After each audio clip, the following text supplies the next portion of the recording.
Today I was on TikTok and I watched a clip from Chicken saying omukyala yenna bw'abanga yazaala omwana n'abanga amwerabirira up to some level of understanding omwana watandika okutegeera please whether the dad is there or not for as long as waliwo a leverage nti daddy asobola okuleeta sente bw'aba teyazireeta tell your kid that the dad died.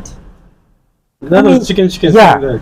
But that is not even required. Yeah. Omwana ayinza okukula goyinza okulowooza nti you might kill the relationship the kid has with the dad. Yeah. But eventually when time goes on the kid gets now to want to have that bond or the help or any kind of assistance from a dad. A dad will always remain a dad.